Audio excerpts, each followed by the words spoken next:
ayat yang ke-29 bersama-sama. Matius 25 ayat yang ke-29. Ya. Baca bersama 2-3.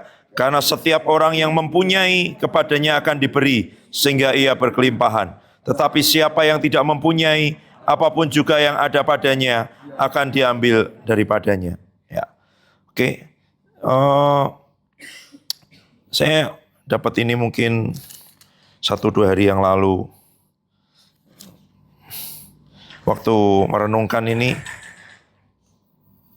ada sesuatu yang Tuhan taruh di hati. Bukankah semua, kalau di Matius ini, hamba yang diberi 5, diberi 2, dan diberi 1 ya.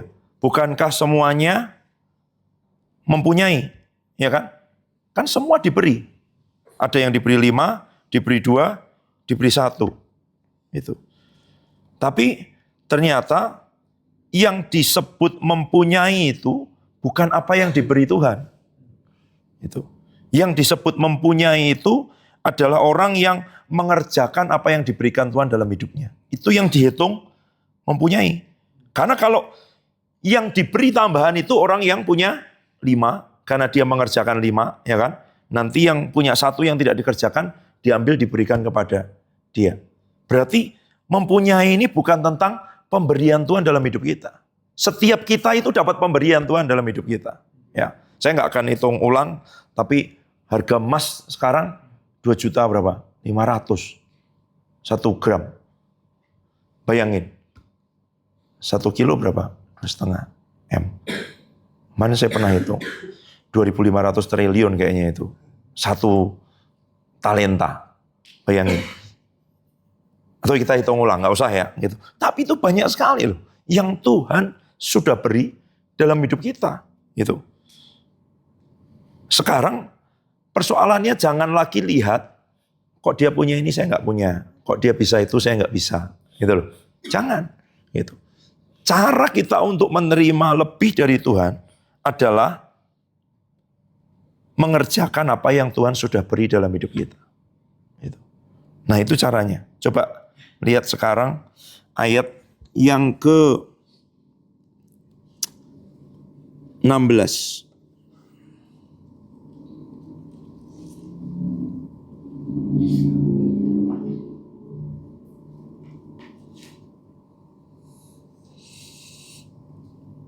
Ya, yuk baca bersama 2-3.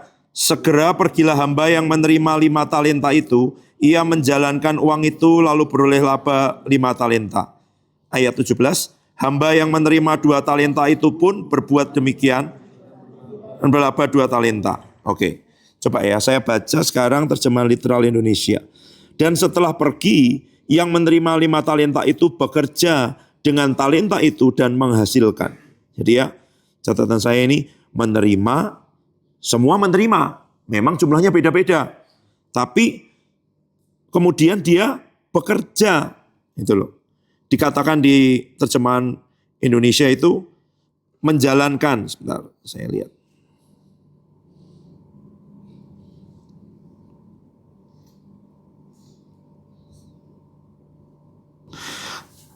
Amplified bilang dia yang menerima itu pergi dan kemudian berdagang dengan itu. Dan berdagang, oke saya lihat. Catat dulu ya. Tadi bekerja dari terjemahan literal. Amplified bilang berdagang.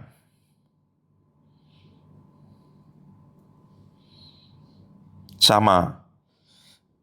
Dari The Passion Translation, yang dipercaya 5 talenta itu segera pergi dan berdagang.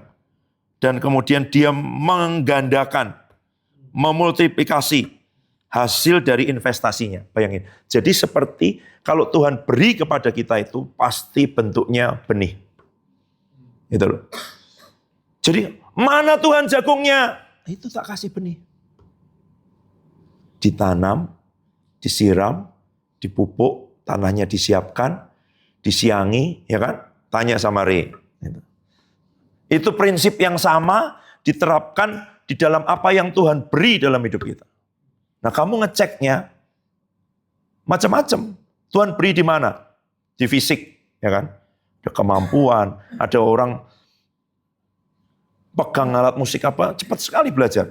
Ada orang dengar lagu ini, gerak begini ngikutin, itu kan kelebihan di fisik ya. Olahraga, tari, seni, nyanyi. Mungkin penampilannya menarik, mungkin dia itu tampil di depan banyak orang, ada banyak hal gitu loh. Di jiwa, kekuatan-kekuatan yang mungkin ya dia meyakinkan orang, berbicara, dan banyak hal itu. Dan di roh itu. Karunia yang diberikan, roh yang ada di dalam kita itu, kalau Pak Adi sering ngomong, kalau kamu punya Roh Kudus, berarti kamu punya semua yang dipunya Roh Kudus. Berarti buah dan karunia, potensinya sudah ada dong. Ya dong. Di dalam kita loh, ya kan? Roh Kudus kan pasti kasih, sukacita, damai sejahtera. Berarti ada, gitu. Karunia-karunia, kesembuhan, nubuat, mujizat dengan semuanya ada, gitu. Jadi ada, gitu loh. Masalahnya, apakah yang sudah ada, yang sudah diberi itu dikerjakan nggak? Nah, kita menganggap bahwa kalau itu belum berupa mungkin tortilla, keripik jagung, happy toast, Doritos, tos itu, ya kan? Sekarang namanya apa sih ganti? Bukan yang jagung itu Doritos sekarang jadi apa? Karena kan dia mereknya udah nggak itu ya. Tapi itu kita bayanginnya itu dia akan keluar ke kita jadi nasi jagung. Karunia itu kita pikir yang Tuhan beri itu mana Tuhan warungnya? Mana Tuhan tokonya? Mana Tuhan pabriknya? Mana Tuhan revivalnya? Mana Tuhan alat musiknya? Bukan, gitu loh. Jadi yang diberi itu bentuknya seringkali adalah benih, gitu. Yang memang harus dikerjakan, diusahakan, diinvestasikan, gitu loh. Nah, bagaimana? Ya pasti mengenali baik yang sifatnya jasmani, jiwani maupun rohani, gitu. Nah, kalau orang belum kenal dengan Tuhan, dia akan kembangkan aja semua yang ada. Sebenarnya kalau saya mau ngajari, tanya Roh Kudus. Yang mana dan bagaimana caranya. Tapi di tahap awal, it's okay. Kalau kamu belum pernah explore apa yang ada di dalam dirimu, ikutin tes, pengenalan kepribadian, pengenalan potensi diri, pengenalan bakat dan minat, ya, gitu. Supaya apa? Supaya kamu tahu apa saja yang sudah Tuhan beri, sehingga nanti ketika Tuhan bilang serahkan, kamu tahu apa yang harus diserahkan dari hidupmu. Sebenarnya gitu. Nanti harus serahkan juga sih. Gitu. Tapi kalau kamu tak, ngapain kamu akan menangis diri, aku nih nggak punya mama, siapakah aku ini Tuhan? Gitu. Lagi apa lagi? Bukan itu yang persembahan. No. Hanya ini Tuhan. Persembahanku. Gitu. Tapi kan dia bilang, terimalah Tuhan segenap hidupku. Ya. Jadi saya pernah baca satu orang namanya Richard Rohr. Dia bilang begini, banyak orang sulit nyerah dengan Tuhan karena dia masih mau mencari pencapaian-pencapaian tertentu dalam hidupnya. Karena apa yang harusnya dia sudah kenali di awal itu, dia belum dapat. Dia merasa tidak punya apa-apa gitu loh. Jadi dia kejar harta, dia kejar pangkat, dia kejar jabatan, dia kejar popularitas, dia kejar pengakuan manusia terus. Sampai di titik tertentu, dia merasa setelah dapat itu semua, ternyata tidak ada apa-apanya. Dia pikir dia akan bahagia ketika di atas sana. Tapi ketika di atas sana, kosong. Gitu loh. Baru di situ dia cari Tuhan. Nah, kalau hati kita penuh sejak awal, itu kita cepat ketemu Tuhan. Atau ada kemungkinan kedua. Ini dia seorang pertapa, imam, itu ya, tapi juga nulis buku-buku rohani. Atau orang itu mengalami sesuatu yang sangat buruk sekali dalam hidupnya. Habis-habisan semuanya. Sehingga dia tidak punya pilihan lain. Kecuali Tuhan dalam hidupnya. Gitu loh. Nah, dua. Gitu. Atau dia penuh. Sudah terima semua. Sehingga ketika dia disuruh, itu dia tahu, ternyata ini tidak cukup. Aku tidak perlu kejar lagi. Itu. Ya itu macam-macam. Kadang orang sulit sekali dikasih tahu untuk meletakkan, menyerahkan karena dia pikir dia tidak punya apa-apa. Gitu loh. Dia tidak bisa datang dan memberikan sesuatu karena dia pikir Tuhan jahat dalam hidupnya. Sama seperti hamba yang diberi 1 talenta ini. Gitu loh. Kan dia bandingkan dirinya dengan orang lain. Gitu. Sorry, Pak, permisi ya. Dulu yang hitam aja, Dimas. Ya, sama. Harga hari ini berapa? Coba bantu. 2.500.000 loh 1 gram. Betul nggak? Coba. Harga emas. Berapa, Pak? Oh, enggak, Pak. Udah lebih, Pak. Oh, iya. Iya. Kemarin saya 19 berapa? 27 April, logam mulia. 1965. Bulatin aja ya.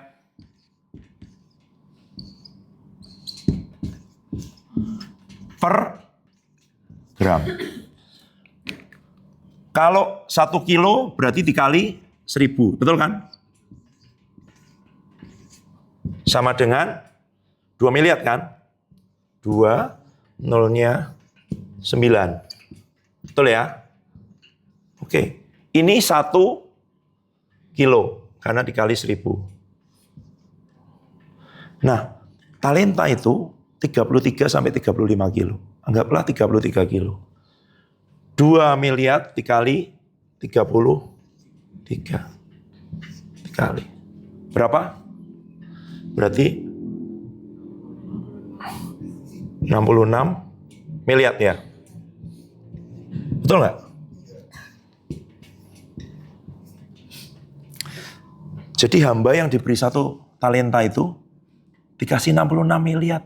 Tuhan, kok cuma ngasih aku 66 miliar, sedangkan tetanggaku 132 miliar yang diberi 2 talenta kan.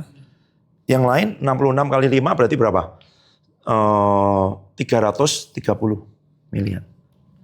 Yang lain 132 M.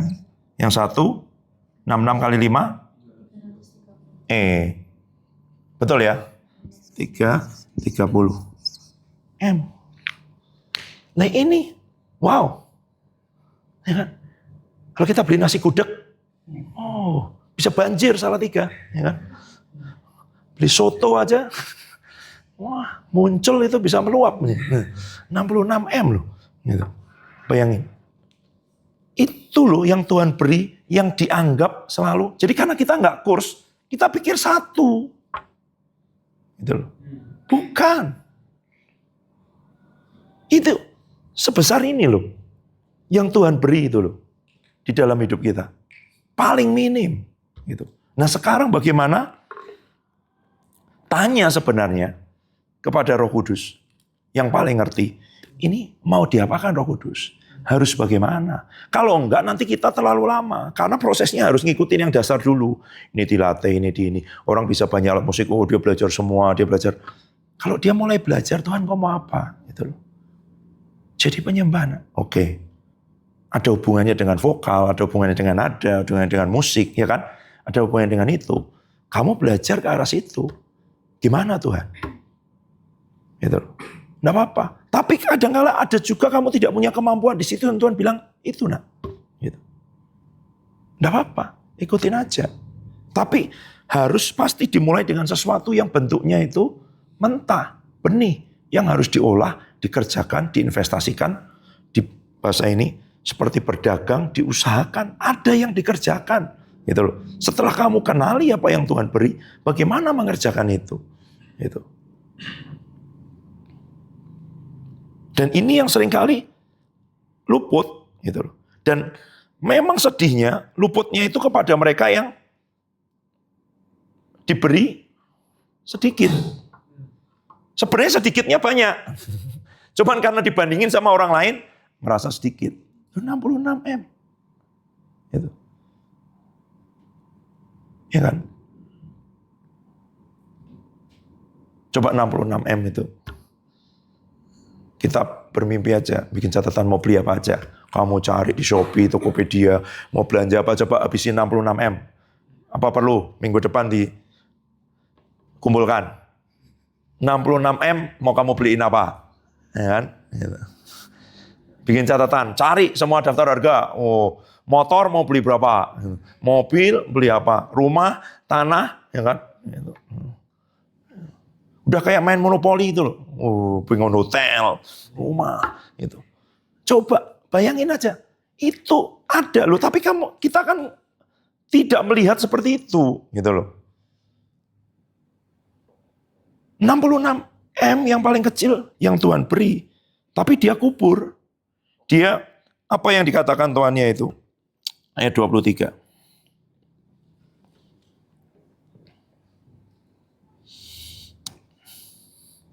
Baca bersama.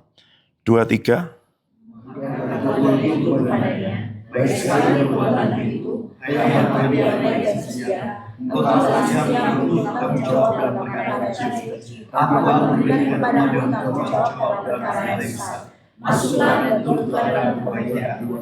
Ya, jadi kepada hamba yang mengerjakan itu dia bilang itu baik dan setia.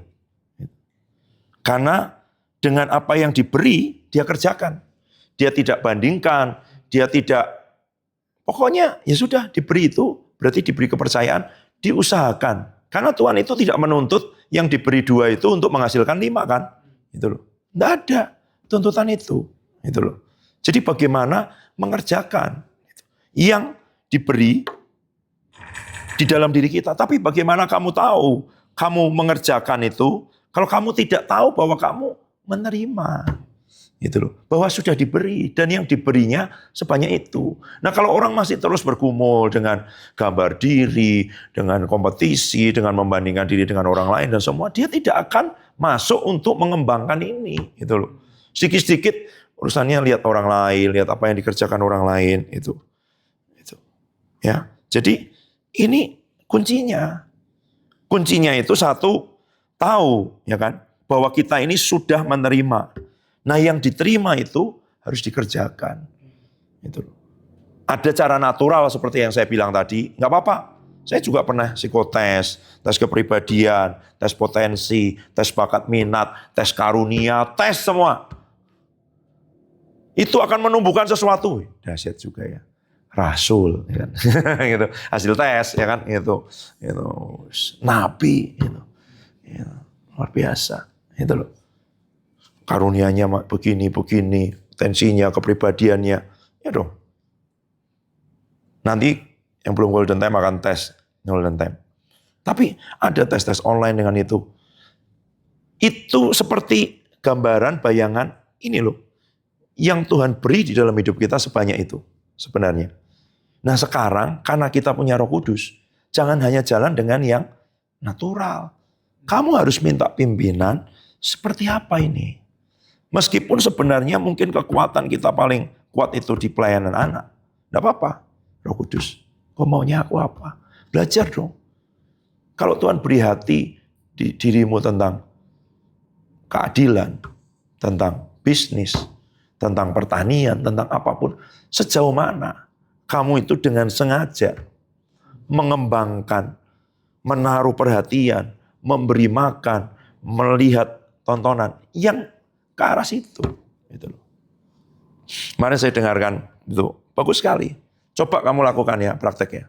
Catat, tulis nanti ya. 7 orang.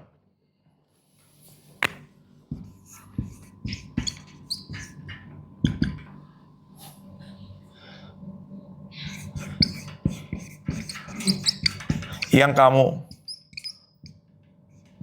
paling sering bergaul. Tahu bergaul? Ya, Mazmur 1 itu loh. Jalan, berdiri, duduk. Dengan siapa kamu? 7 orang. Paling sering kamu habiskan waktumu, kamu ngobrol, kamu cerita, kamu chat, WA, siapa? Kamu mau tahu dirimu seperti apa? Seperti 7 orang itu. Kira-kira. 7 orang siapa yang paling sering? Itu aja. Dapat. Karena itu menentukan. Itu loh. Kamu mau mengembangkan diri, ya kan? Ke arah mana? Kalau Tuhan bilang kebangunan rohani, oke. Saya baca buku revival. Saya tidak baca buku pertumbuhan gereja. Gitu loh, misalnya.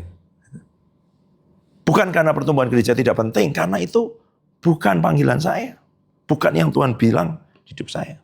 Gitu. Apakah pelayanan lansia tidak mulia? Gitu. Tapi kalau Tuhan bilang orang-orang muda, ya saya orang-orang muda. Dan orang-orang mudanya pelayanan seperti apa Tuhan? Kebangunan rohani. Oke. Baca kebangunan rohani. Lihat di YouTube banyak kebangunan. Kebangunan rohani itu kayak apa sih? Oh, orang bisa kebaktian berminggu-minggu, berbulan-bulan, bertahun-tahun tidak berhenti. Dilawat Tuhan. Orang bisa datang dari mana-mana. Orang bisa mengalami macam-macam. Oh, kebangunan rohani kayak gitu. Ibadah 3 jam, 4 jam, 5 jam, 7 jam. Bisa. Itu. Kebangunan rohani. Oh, ya. Kok bisa terjadi kebangunan rohani Tuhan? Gimana? Tunjukin orang-orang yang pernah mengalami kebangunan rohani itu. Di Toronto di ini. Oh, sebelumnya pasti ada orang yang berdoa. Tuhan suruh kepada John Arnott itu, gembalanya Toronto. Khususkan waktumu. Begitu kamu bangun buat aku. Itu. Terus nanti dia kesini. Oh, terus dia datang ke tempat-tempat di mana terjadi kebangunan rohani. Oh, gitu. Itu. Pernah terjadi nggak sih Tuhan? Pernah. Di Indonesia di mana? Pernah di Soe. Pernah di Semarang, ya kan? Pernah terjadi di mana lagi? Pernah terjadi di Azusa, pernah terjadi di India, pernah terjadi di Korea. Oh, pernah terjadi di Toronto, Pensacola. Wah, kayak gimana sih? Itu loh. Nah itu Amerika beberapa periode sebelumnya yang namanya Great Awakening dengan itu semua. Wah, ketika John Wesley di Inggris, kayak gini tuh Tuhan. Itu. Masih zaman orang naik kuda, nah itu semua. Ternyata manifestasi-manifestasi terjadi dari abad ke abad ada terus loh. Bukan barusan-barusan ini. Gitu loh. Orang didoakan rebah, manifestasi. Itu semua tahun 1700, 1600 juga terjadi. Itu. Karena waktu Tuhan bicara, satu hal itu beri benih. Kita kerjakan. Kerjakannya dengan menggali, mempelajari, bertanya, nonton, dengerin. Gitu loh. Kalau Tuhan bilang dengan kamu misi, coba belajar, tanya. Misinya ini misi apa Tuhan? Ya kan? Ke kelompok mana? Gitu loh. Suku belum terlayani. Kelompok agama yang belum itu. Kelompok tertentu, kalau kayak Pak Jimius kan, dulu dia melayani di suku Sawi ya, yang Don Rickardson itu ngelanjutin itu. Tapi setelah sekian tahun dia pikir akan seumur hidupnya sampai mati di suku itu. Tuhan bicara ada satu suku lagi yang terhilang. Namanya suku generasi muda. Pindah dari pedalaman suku Sawi itu ke Sentani. Di dekat Jayapura. Dan melayani orang-orang muda. Itu. Mungkin panggilanmu lain. Oh, suku cadang Papi. Buka bengkel. Ya, itu lain itu. Ya enggak apa-apa gitu. Kalau Tuhan pakai itu ya kan untuk menangani pembalap ya kan, yang balap liar, yang itu semuanya enggak bisa dijangkau ya kan. Oh, di situ. Ya, tapi itu tahu dan bergumul dan kemudian mengerjakan, mengembangkan, belajar. Ini loh, kamu benar ya, kamu kerjakan, kamu ingat-ingat. Di asrama, di kos, di temanmu, di sosial media, kamu paling sering berinteraksi dengan siapa? Siapa yang kamu follow? Siapa yang kamu dengerin paling banyak? Siapa yang kamu itu kamu tahu gambaranmu? Ya kayak gitu. Gitu loh. Gitu. Coba aja. Jadi nggak usah sulit-sulit. Gitu. Tuhan juga bisa pakai yang natural untuk memberi gambaran kepada kita, menunjukkan siapa diri kita. Gitu loh. Gitu. Nah, selain mengenali, sudah menerima, berarti jangan minta dulu. Yang sudah diterima ini, minta ditunjukkan, minta disingkapkan, ya kan? Tuhan, mulai dari yang mana?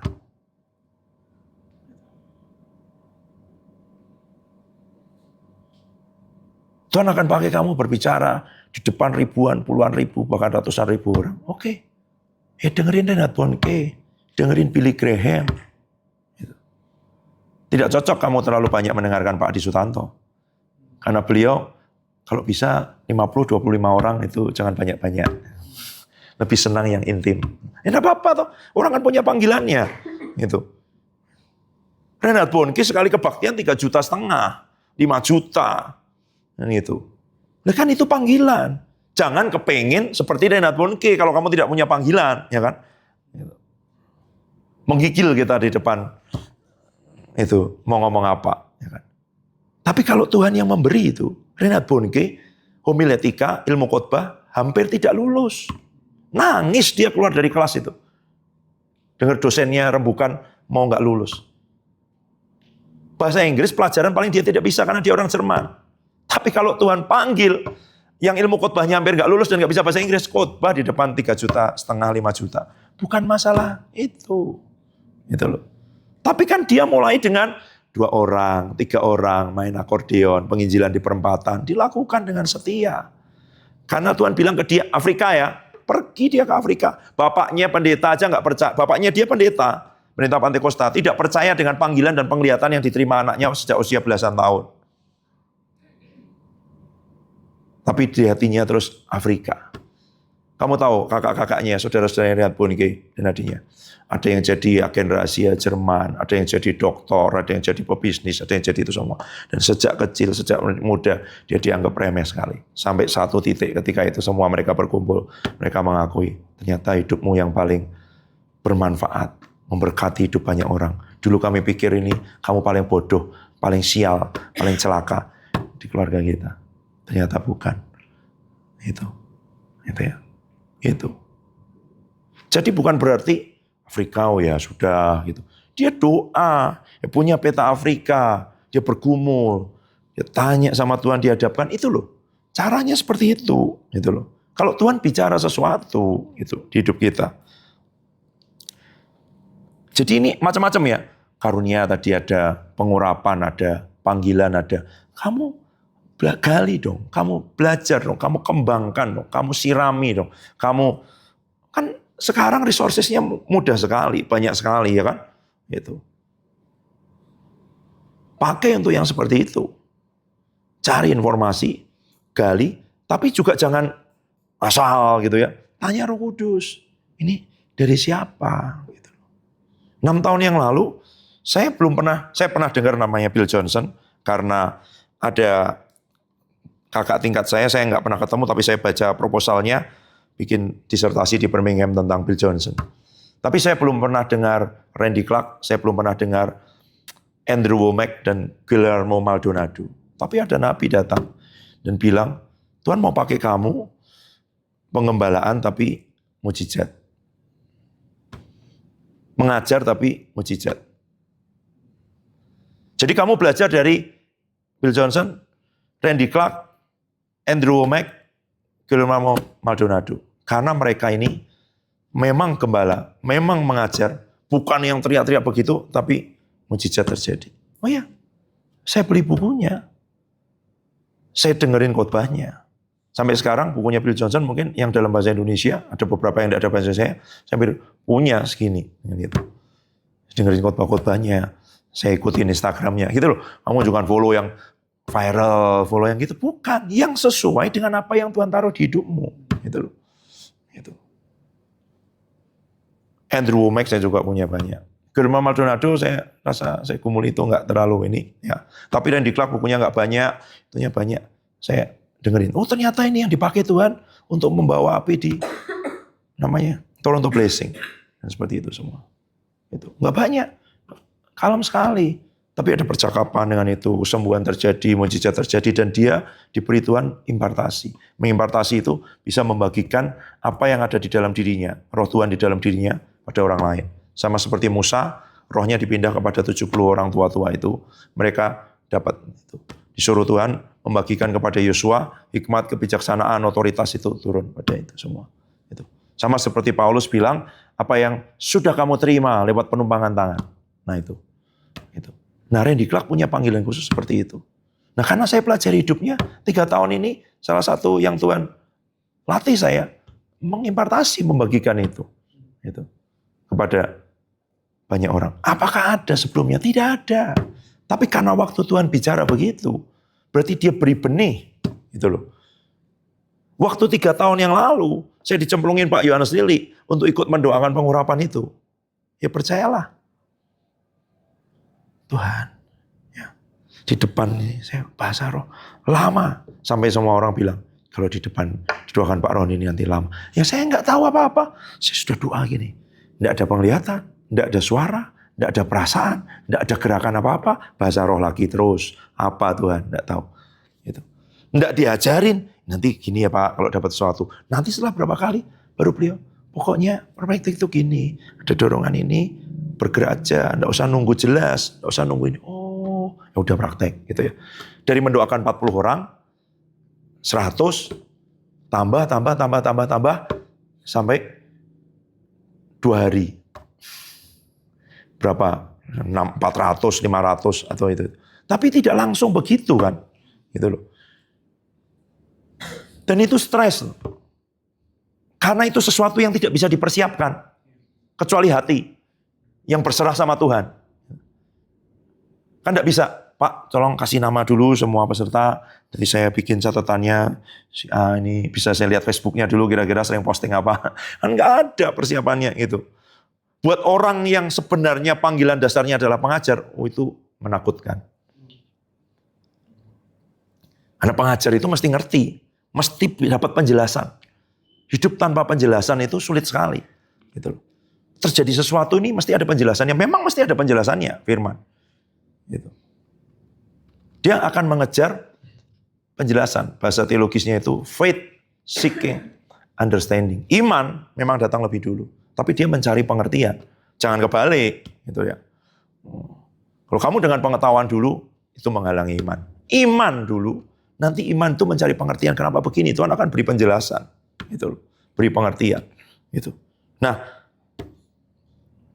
ke situ sejauh mana yang sudah ada ini diolah, dikerjakan, dikembangkan, diasah, dan itu pasti butuh waktu, dan itu butuh kesediaan. Begitu kita bersedia, ya, saya sering ngomong ini ada peribahasa, kalau murid siap, guru akan datang. Percayalah.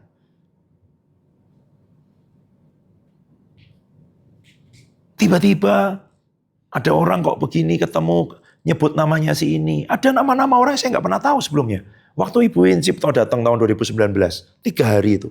Beliau nyebut terus nama Heidi Baker. Heidi Baker. Heidi Baker ini luar biasa. Kamu harus baca dia. Kamu harus ini. Heidi Baker. 3 hari itu ngomong Heidi Baker terus. Saya pikir Ibu In kurang luar biasa apa? Pulang dari Belanda, arsitek, punya gelar S2, dibuang ke sampah kok ijazahnya. Melayani di Bantar Gebang, tempat pemal. Wah, kurang dahsyat apa masih nyebut itu terus. Aku bilang, Heidi Baker. Belum pernah dengar saya. Saya cari, ada nggak bukunya? Ya kan? Oh ada, bahasa Indonesianya ada. Ada 3. Saya langsung beli. Dan setelah Air Golden Time, kami pergi ke Jogja 3 hari. Saya pakai kesempatan baca. Wow, itu meneguhkan saya. Orang ini punya doktor dari King's College London, University of London, itu keren sekali. King's College. Doctor of Philosophy in Systematic Theology. Dia PhD dalam bidang teologi sistematika, disertasinya tentang bahasa roh. Di King's College, bukan sekolah karismatik. Gitu. Di tahun itu, wow, saya cari, oh bisa di-download. Saya download, saya print. Coba, apa sih? Oh, gitu loh. Ternyata selesai S3, Tuhan panggil dia ke Mozambik, pelayanan panti asuhan, anaknya 60, panti asuhan punya pemerintah yang tidak diurus oleh negara. Oh, wah bergumul banyak dan orang mencemooh dia. Karena kalau dia pelayanan di mimbar gini cuma nangis, hadirat Tuhan turun. Orang bilang, di Baker paling nangis-nangis saja. Gitu. Mau dia tertantang. Saya ini doktor loh, sistematik teologi loh. Gitu. Wah, dia coba ke toko buku, pinjam, mau persiapan semua, rebah dia di toko buku tersungkur. Terus dapat penglihatan, dia pakai sepatu badut. Tuhan bilang, kamu mau? Kayak gitu, oh enggak Tuhan, ampuni. Karena tidak mudah, orang menertawakan. Tapi waktu dia cuma nangis gitu aja, gembala-gembala itu ratusan dilawat Tuhan, disegarkan, dipulihkan. Rela enggak? Gitu. Tapi dari mana saya dengar? Ada orang yang tiba-tiba 3 hari ngomong Heidi Baker terus. Kayak gitu kamu lewatin enggak? Atau kamu cari, itu loh masalahnya. Banyak hal yang Tuhan mau beri, kamu pikir itu sambil lalu, lewat gitu. Bukan, ada caranya gitu loh. Makanya banyak hal lewat, karena tidak dikembangkan ini loh. Yang Tuhan beri itu jangan, tiba-tiba lewat pengurapan, nanti seperti Eddie Baker. Bukan. Dia udah, ada hamba Tuhan datang, kok 3 hari bisa nyebutin Eddie Baker terus gitu. Gitu. Nah kayak gitu misalnya. Ada banyak yang saya tadinya tidak tahu, tapi karena bergaul dengan siapa itu menentukan. Gitu loh. Panggilanmu di mana? Rencana Tuhan di hidupmu apa? Itu harus tahu. Ada itu, gitu loh. Dan dari yang ada itu, kita akan bergaul dengan Roh Kudus. Itu bukan hanya yang natural. Beda.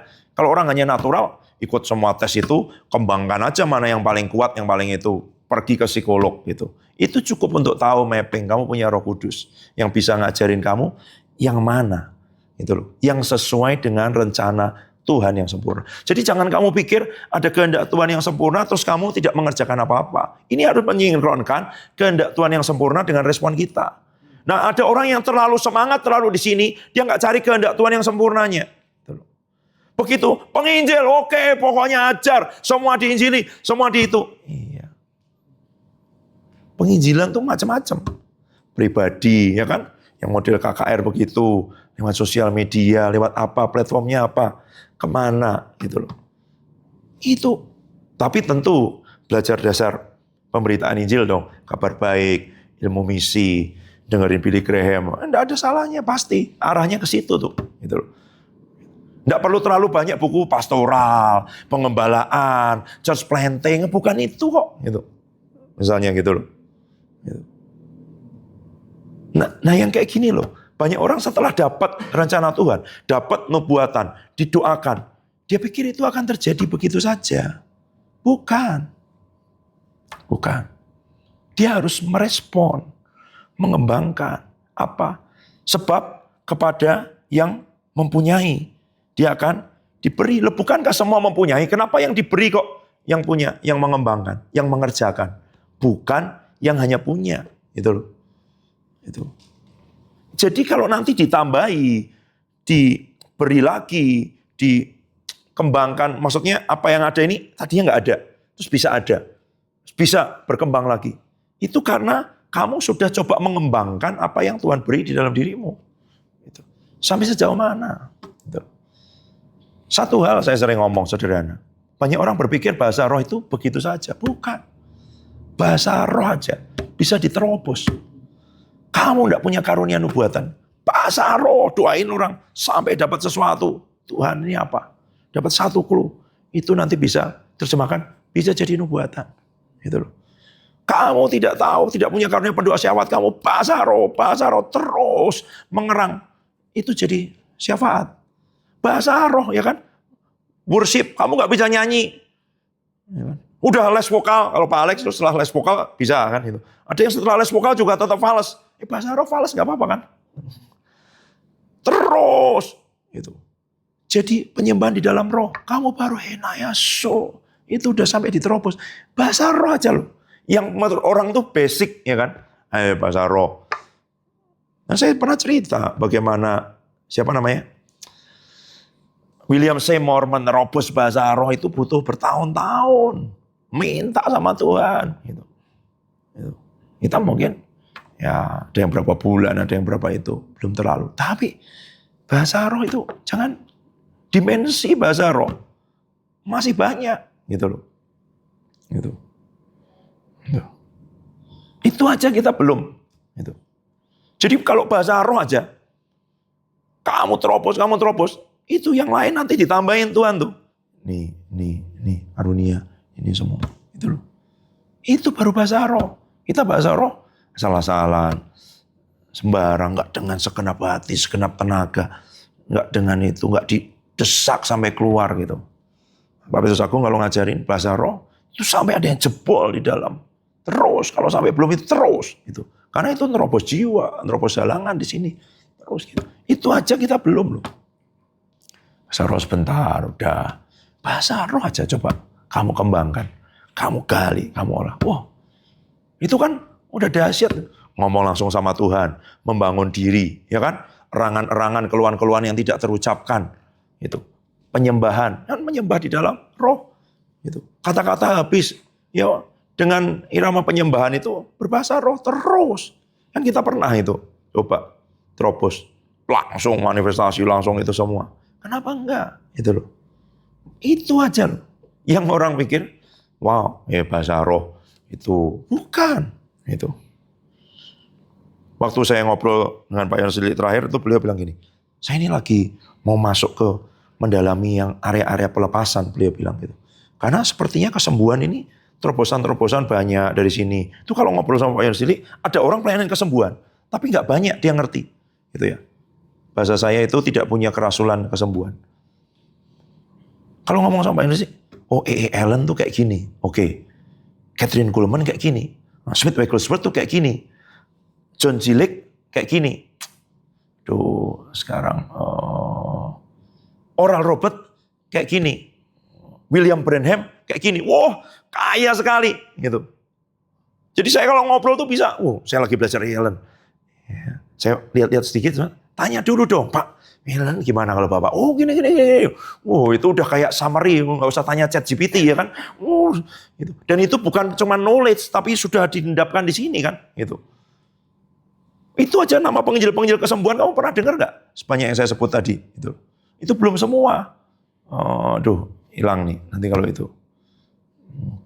Alexander Dowie. Si ini nanti terpengaruh siapa? Si ini terpengaruh siapa dengan itu? Gitu. Kayak gitu. Holy Luther itu awalnya dari mana? Gitu. Di situ. Ada satu orang dari Afrika namanya Rodney Howard Brown. Dia yang mengimpartasi Randy Clark. Randy Clark nanti yang bawa ke Toronto Blessing. Tapi sebelum itu dia sudah terjadi. Tapi waktu saya ngobrol dengan Pak Susi, nah ini saya belum dapat sumber yang itu. Tapi beliau bilang, itu dari bahasa rohnya Kenneth Hagin. Bayangin. Bahasa rohnya dia kayak ketawa gitu, terus nanti jadi Holy Luther itu. Awalnya dari situ. Ini kayak akarnya ke situ. Wow, ini aja kesembuhan dimensinya masih banyak. Pakai iman, pakai geram, ya kan? Sama kuasa kegelapan, pakai belas kasihan, pakai pengurapan. Itu kesembuhan itu. Dunia tersendiri. Berkat keuangan. Ada rasul keuangan namanya John Avancini. Bukunya semua tentang uang. Bahasa Indonesia banyak. Beli. Ngalami. Gitu loh. Kayak gitu. Ngajar. Nang ini semua. Nah gitu. Nah kalau itu kamu belajar. Dari Pak Adi Sutanto. Datang sini aja. Nama Tuhan yang beliau perkenalkan adalah Tuhan pemberi gaji tidak resmi, ya kan? Itu udah jelas itu, ya kan? Gitu. Jangan tanya kesembuhan sama Pak Adi, ya kan? Tanya duit, tanya keuangan, tanya berkat finansial, tanya terobosan, gitu. Itu punya kuncinya dan sudah manifestasi, macam-macam. Tak gali terus.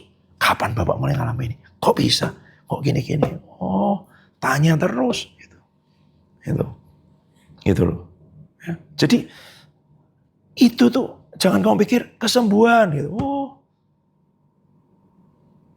Dimensi kesembuhan itu wow.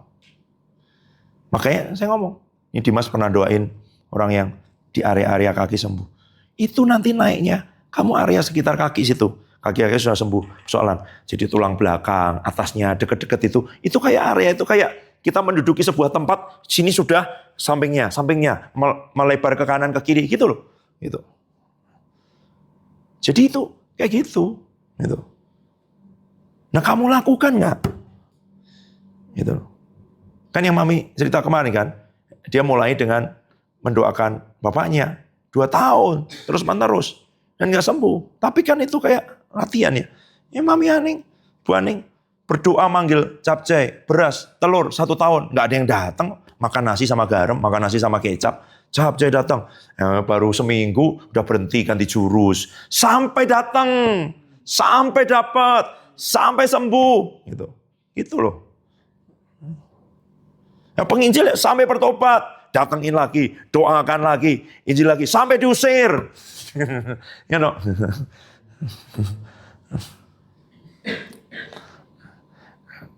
Aku yang menyerah atau kamu yang nggak tahan, itu aja.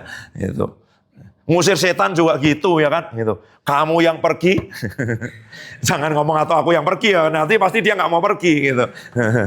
Kamu yang pergi atau tak usir, loh Saya tanya Pak Yohanes dulu, Pak, dulu ini Bapak gimana? Sekarang tuh enak banget. Setan, kamu di sebelah ini ya, perut sebelah kiri ya. Pergi kamu sekarang. Loh, kok ngerti perutnya sebelah kiri? Ini roh ini ya. Bapak langsung gitu. Enggak. Dulu saya waktu doakan pelepasan, terus saya gini, aku bakar engkau dengan api Roh Kudus. Wah, nanti bagian yang sakit yang itu, oh setannya di situ. Nah, mulai gitu. Dan itu diusir, enggak langsung pergi, langsung ini. Nanti berkembang. Lama-lama udah ngerti.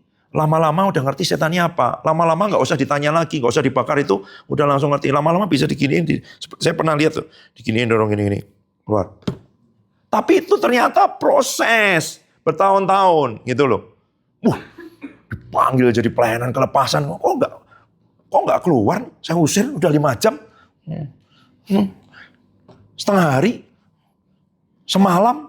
Ya ada proses gitu loh. Ada proses di situ, gitu loh. Nah itu loh, yang banyak orang tidak mau melewati prosesnya. Dia langsung lihat pohon apel, udah ada buahnya, dipanen, diperas, jadi jus sudah dikemas di situ. Oh, sudah ada tokonya, udah ada tempat pengolahannya, udah ada pie apple semuanya. Dia pikir waktu Tuhan bilang, kamu akan percayakan kepadamu bisnis apel. Wow, toko, pabrik jus, ini semua rumah makan, kafe. Semua olahan itu dikasih kantong plastik kecil isinya biji. Apa Tuhan? Ini pabrik jus, apel. Ini loh, kafe yang semua menjual produk olahan apel. Mana apelnya Tuhan? Di dalam. Itu loh. Jadi jangan berhenti dengan meratapi nasib, membandingkan, stop. Kenali. Yang natural dilakukan, tanya Roh Kudus dari yang natural yang sudah dipetakan ini, mulai dari yang mana Tuhan? Seperti apa? Pastikan kamu dikelilingi orang-orang yang akan membawamu ke situ. Cek dulu ini, 7 ini, ya kan? 1 gampang putus asa, 1 gampang nangis, ya, 1 gampang kecewa, itu. 1 gampang menyerah. Ya sudah, pasti tahu gambaranmu. Tidak akan punya daya tahan, tidak akan punya daya juang, tidak akan punya kemampuan menerobos dengan seperti itu. Itu. Makanya saya datang kepada Oma Evi. Yang ngomongnya, Oma sudah tidak bisa sakit hati. Oh, ada yang berani ngomong gini? Tidak ada. Kok bisa ya? Ya, sudah lulus 17 tahun sekolah pengampuni. Oh, mantap itu loh. Wah ini, saya harus belajar nih dari orang ini. Gitu. Kanan, kiri, depan, belakang ditutup semua. Tidak apa-apa setan, tutup aja. Akses ke surga selalu terbuka. Oh, sama orang kayak gitu loh. Tuhan beri mobilnya Oma ini harus diisi Pertamax. Tapi kalau Tuhan kasih mobilnya, kasih juga duitnya. Oma 83 tahun tinggal di lereng Gunung Merbabu. Nyata. Kalau orang mengembalakan gereja 3.000 ngomong begitu ya mungkin biasa ya kan. Begitu kesaksian aja ada orang tergerak mungkin ya kan. Ini kan nggak ada. Nah yang kayak gitu itu harus bergaul. Jadi begitu ketemu ini, waduh kok masih belum percaya. Kok masih belum begini ya. Nah gitu. Bukan ketemu merasa, oh udah lumayan aku dibanding dia. Nah ini loh. Ini siapa?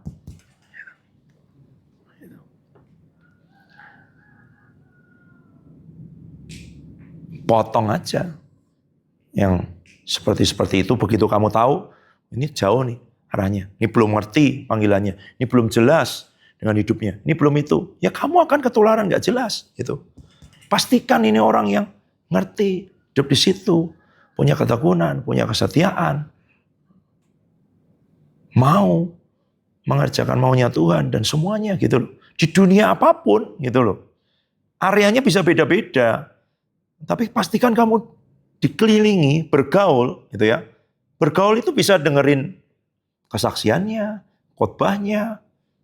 Loh, ada satu orang yang saya lihat dia pekerjaannya, ya kan, waktu dia kuliah, ajaib banget ya.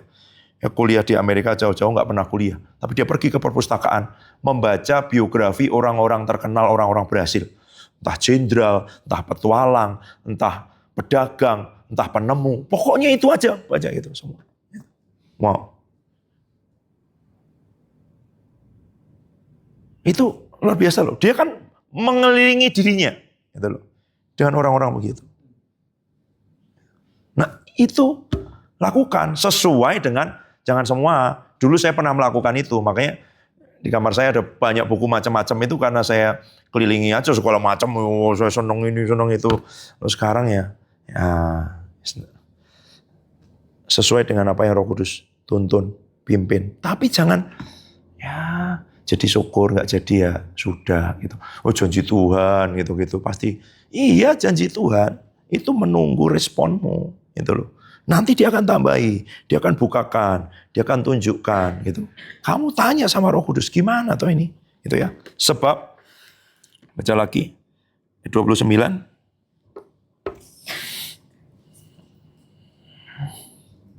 2, 3. Orang yang mempunyai kepada yang diberi, sehingga ia berlimpah. Tapi siapa yang tidak mempunyai apapun juga yang ada padanya akan diambil daripadanya. Nah, itu loh masalahnya. Yang tidak mempunyai, yang tidak mengembangkan, yang tidak mengolah, yang tidak menyirami, yang tidak mengusahakan tadi, diambil loh. Diambil, itu beneran.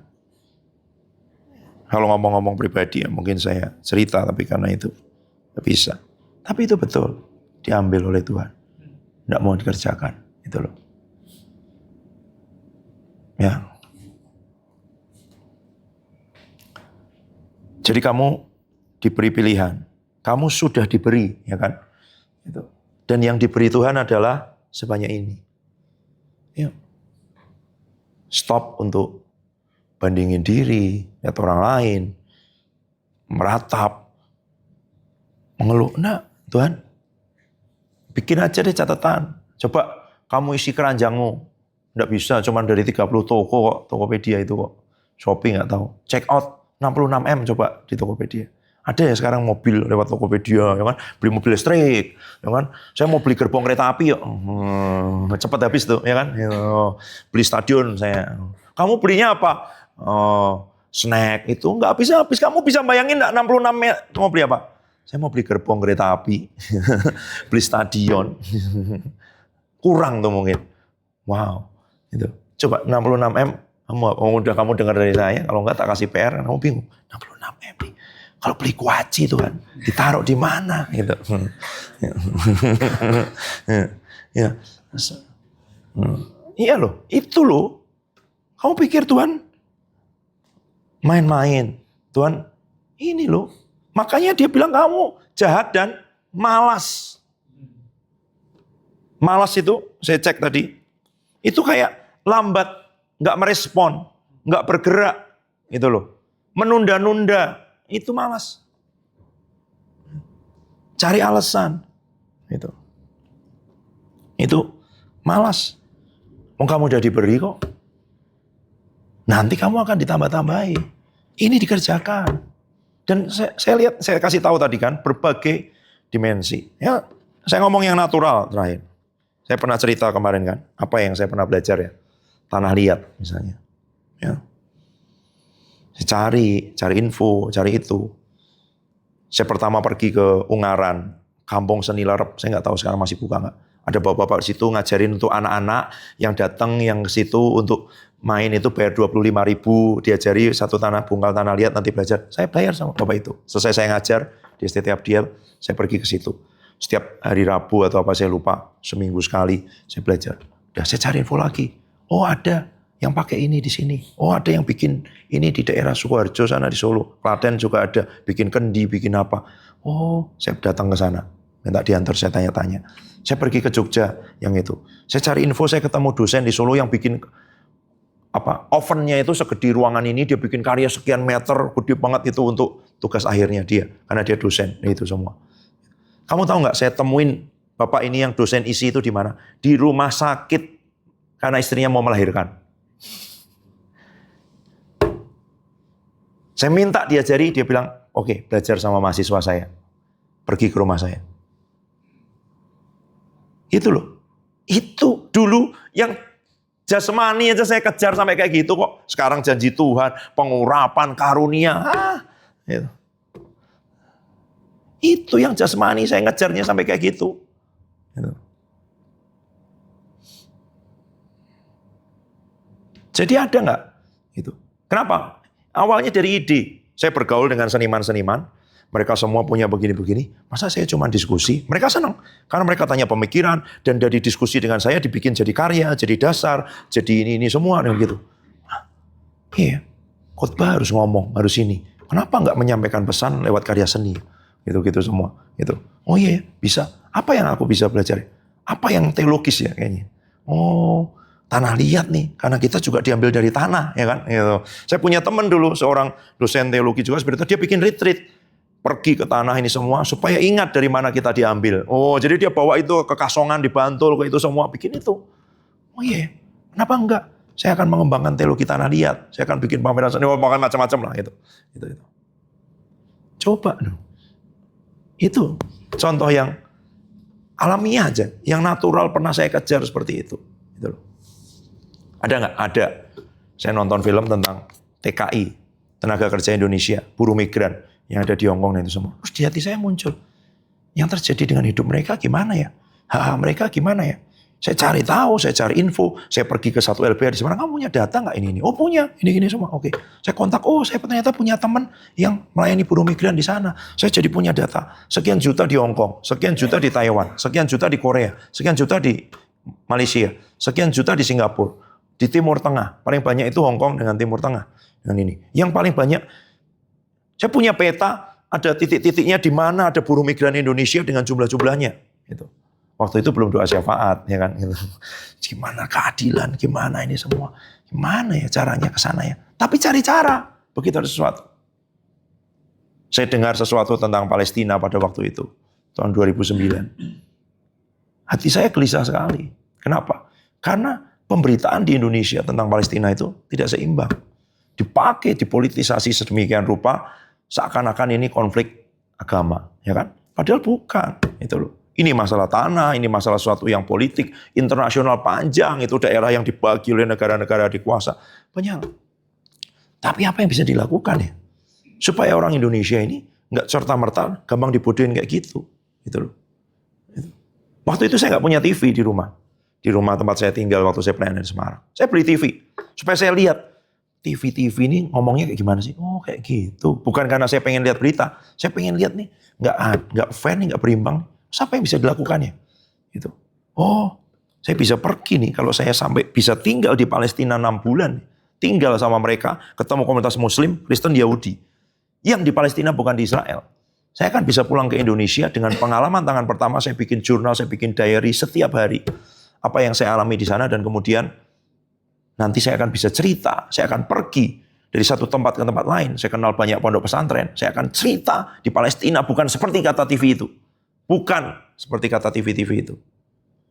Kontak sini, kontak sana, cari info lewat Biru Tur, lewat itu semua. Gimana caranya pergi ke Palestina bukan ke Israel? Orang Kristen di Indonesia kan nggak ada yang pergi ke Palestina, ya kan? Gitu.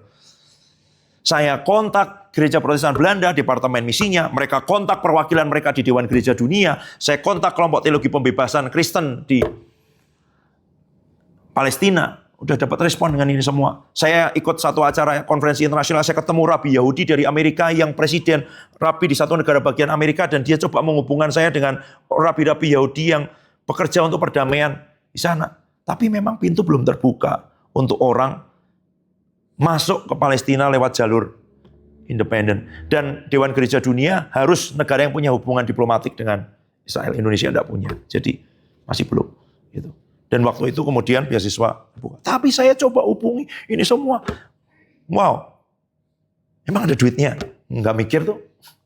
Terbang ke Palestina, tinggal 6 bulan gimana? Tapi ada orang-orang yang begitu dengar itu mau mengusahakan itu aja. Nggak pergi sih. Gitu ya. Tapi setidaknya saya tahu tuh. Apa yang terjadi, jalur-jalurnya gimana. Oh ada program ini nih. Di Dewan Gereja Dunia. Oh ada ini nih dari sini nih. Oh ada kelompok ini nih, ada kelompok ini. Gitu loh. Gitu. Karena kamu sedang ke situ, gitu. Tapi kalau kamu nggak tahu, nggak ngerti, gitu. Itu aja dulu saya kejar dengan jiwa lah, maksudnya gitu. Tapi saya kejar. Jadi kalau sekarang janji Tuhan, nubuat, wah, saya bilang sampai jadi, gitu. Wong yang kayak gitu lahir dari ya mungkin bukan sepenuhnya lahir dari diri ya. Itu seperti yang dengan Musa itu loh. It came into his heart. Ada yang dari Tuhan beban untuk membebaskan bangsa Israel. Cuman dia lakukan pakai kekuatannya sendiri. Saya percaya akan ada ministry-ministry yang banyak, yang macam-macam yang Tuhan percayakan. Cuman saya tidak akan sepenuhnya langsung masuk pribadi ke situ. Gitu loh. Akan ada orang-orang yang Tuhan beri kepercayaan, yang Tuhan beri hati di situ, dan bagian saya adalah membukakan pintu, mempertemukan, dan ini semua dengan orang-orang yang ada di area-area itu. Kalau kamu punya hati pelayan olahraga, kamu tahu, ministry olahraga aja di Indonesia, di Asia, di dunia, itu ada organisasinya, ada networknya, ada pelatihannya, ada sekolahnya, gitu loh. Dan tadinya sebelum kenal itu, dari mana saya kenal itu? Dari saya datang ke STT Sangkakala, saya ngobrol di depan ruang makan itu. Saya dengar mereka cerita tentang sepak bola, tentang futsal, dan mereka kepengen untuk latihan futsal, dapat sertifikasi pelatih. Dengan itu saya berdoa, Tuhan. Saya tanya-tanya. Sampai Tuhan bukakan pintu. Ketemu dengan si A, si B. Dengan itu, dengan cara-cara yang ajaib. Gitu loh. Tapi itu pasti dimulai dengan sesuatu yang Tuhan beri. Tapi digali, dikembangkan. Dia tidak datang begitu saja. Tapi kalau kamu punya kerinduan menggali, itu pintu-pintu terbuka. Nanti Tuhan akan tambahi, kenalin ke ini semua. Macam-macam. Itu gitu loh. Banyak orang, oh iya, sepak bola ya, iya, gitu aja, gitu.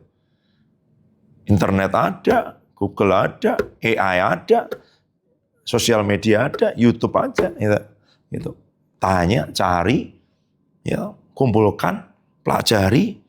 Kita punya kelebihan loh, tanya Roh Kudus, gitu. Dia lebih ngerti apa yang di depan, yang di itu semua, gitu loh. Dan dia bisa bukakan sesuatu yang dulu saya terobos secara natural, sekarang enggak. Kalau Tuhan mau tuh dia kirim orangnya, datang kok. Gitu loh. Hatimu aja. Ya Tuhan. Apa Tuhan? Ya. Saya kenal dengan banyak orang, dengan tinggal di Getasan.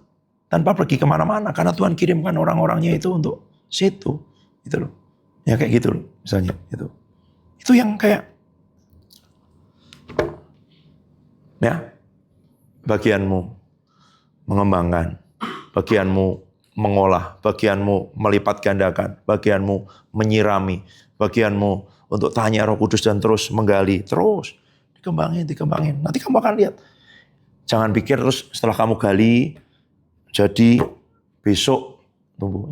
Pendengar Pak Alek 16 tahun. Tapi kalau tadi kamu ada di situ, dengar semua janji-janji Tuhan, itu ya, dahsyat sekali. Nanti kalau sudah semua mulai digenapi, saksian lagi, ya kan? Ini tanggal 27 April, ya kan? Kan ada rekamannya. 27 April 2025, ya kan? Itu. Nanti balik saksian lagi. Kasih slide, itu tunjukkan. Ya kan? Wow, iya. Loh kenapa saya minta? Tapi karena tadi, nubuatannya itu ngomong ada hubungannya dengan ini. Karena kamu sudah begini. Tuhan akan percayakan sendiri kepadamu ini. Itu loh. Jangan dipikir itu sia-sia. Terus ini semua enggak. Itu. Ya, enggak. Ya, itu semua. Loh, tadi kan Pak Alex cerita, wah, saya kalau cuman melayani ini semua, wah, punya kemampuan melayani kedukaan, melayani ini semua, karena dulu gembala yang mempercayakan itu ke dia, semuanya, gitu. Jadi, kalau Tuhan beri pengembalaan, siap. Ini, siap. Ini, gitu loh. Itu persiapan. Jadi Tuhan tuh nggak kebetulan, nggak acak, nggak iseng, gitu loh. Memberikan kepada kita situasi-situasi, keadaan-keadaan, untuk mempersiapkan semuanya itu. Ya, mari kita datang ke Tuhan.